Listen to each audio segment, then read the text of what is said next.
It's the Wimmera Football League, and there's nothing bigger than Jason Akermanis coming along and playing a game at the Warrack Eagles. Well, actually, there's one thing bigger, and that is the legend of the club, Scotty Stewart, joining us on the Friday Night Sports Show. G'day, Scotty. How are you? I'm going all right, thanks, Wayne. Not sure about that one, but going well. You caught up with him last night at training. How did the great man Jason Akermanis train? Yeah, he did pull up there last night, and it was funny, a bit of a cold, wet, real wintry night it was too, something he wouldn't have been too used to with the Queensland weather. But, he was there, and he just sort of walked around kicking the ball to himself, really. He wasn't putting himself through too much. He was just meeting a few of the players and trying to get to know some names, I'd imagine, for the weekend's game. And he was in the sheds after the game, and talking to the supporters and players, and very approachable guy. And it's going to be a good weekend, I think. Big weekend of Sportsman's Night to follow after the senior footy match. Akermanis will pull on the boots. He'll try and get you over the line with his star influence. He's done a bit of that for some of the clubs. Sometimes they come and you don't get over the line, but we'll get to that match in a moment. We'll go back last week, and the Giants have got wobbly. Injury problems, and Ararat nailed them 14-11 to 9-10 at Beulah. Yeah, they did. Looking at the scoreboard there, the Giants put themselves in the game at three-quarter time. But, we spoke about last week. They've got a couple of key personnel missing, and might have played a bit of a toll last week against Ararat, who are a good side anyway, undefeated on top of the ladder, so no shame in that one there. But no, the Rats, they finished off with 5-1 in that last quarter, and kept their unbeaten record intact with Matty Wilder. He's pretty happy with the way things are going down there at the minute. I think they've pretty much got a full list, and everything's going well. But the Giants, a couple of losses in a row now for them, but that's that key personnel missing with injury, isn't it? It's going to hit them if they don't get and respond this week. We'll look at it with Ben Taylor 4 for the Rats and 4 goals to Rupert Sangster, and Zach Robbins went forward and kicked a couple along with Ben Webster up there for the Giants in a very important game. Looking at Minimatoa clinging to 5th place on the ladder after they went down to Dimmy 12-9-81. The Premiers 11-9-75 at Minya, and Dimmy have had 2 big wins in a row.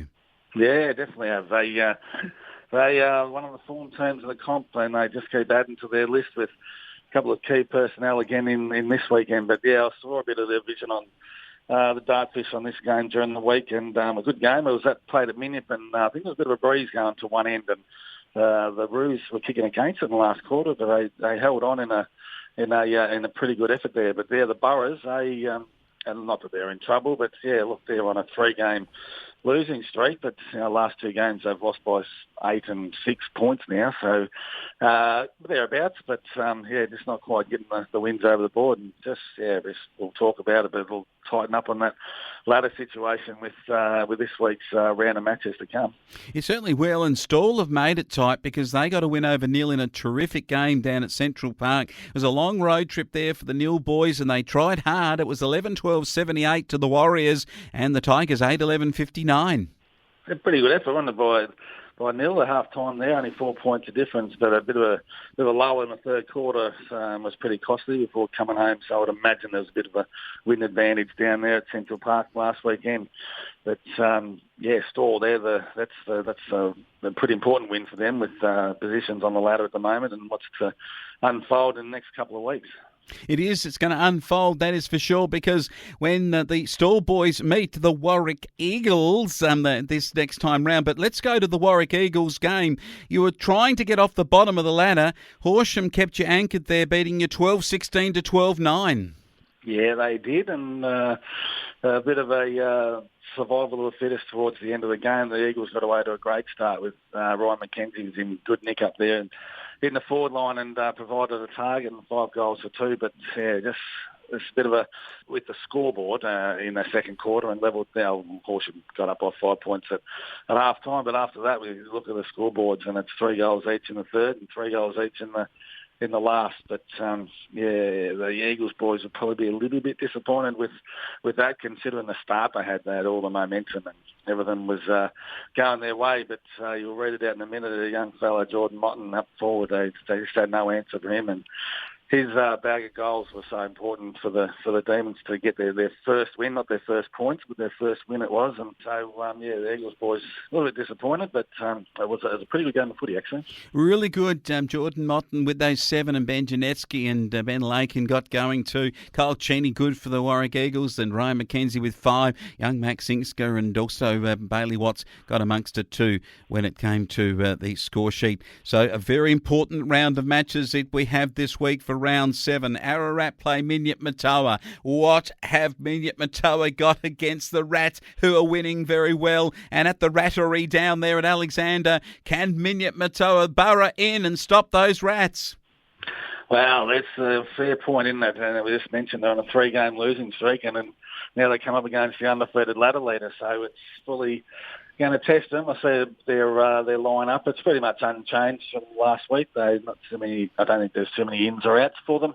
So they'll go in with the same team. But, they're going to have to put up a good performance, aren't they? Down there at Ararat on the home deck down there for the Rats boys. But, look, I mean, they play the same sort of brand of footy. They play the same sort of size oval, so there's nothing that's they're not used to going down to Ararat for the Boroughs. And but this is vital, isn't it?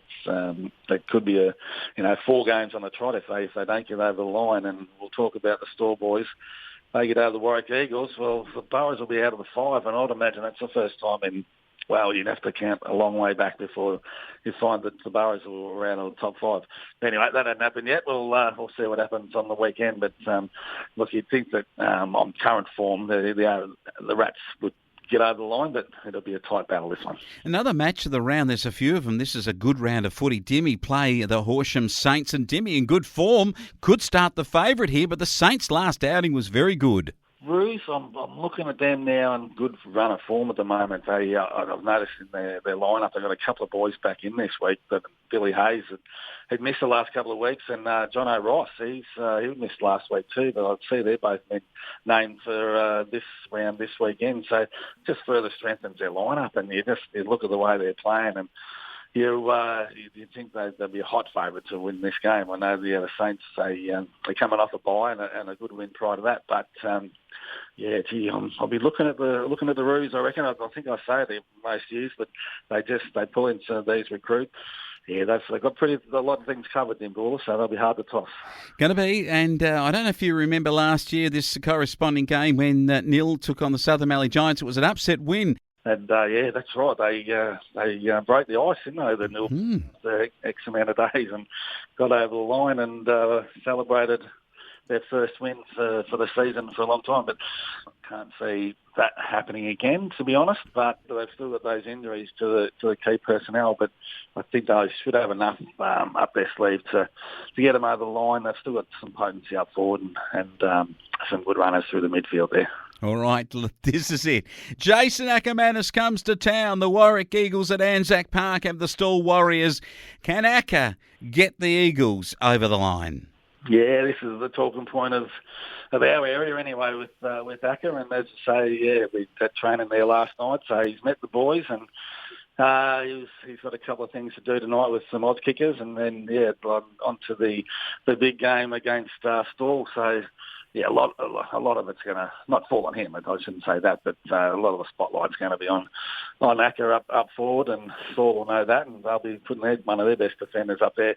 But the Eagles are probably pretty lucky this round. They've got a couple of key players back in from who missed last weekend, and they had a couple of injury problems throughout the week, but they've all overcome them, and they're basically going in full strength. And Ryan McKenzie's one who was under a little bit of a cloud, but he's fine, and he's going to be playing his 100th game this weekend, so that'll be a good celebration for him. And Danny Bell, he'd be pretty happy with Joe McKinnon, the big forward. He's back this week. He's missed last weekend's game through unavailability, but he's back in. So look, Bally's got a few things covered, and they'll have a real good shot at putting that first win on the board. But the last couple of weeks they've probably said the same thing and just fallen short. So it'd be good to see them get that first win. But still, this is vital for them. They're going to come in firing on this one. If they get the win and the Boroughs get the loss, well, they swap spots and in the top 5. So good game, and it's going to be played in good weather. Should be a big crowd with Aker there, and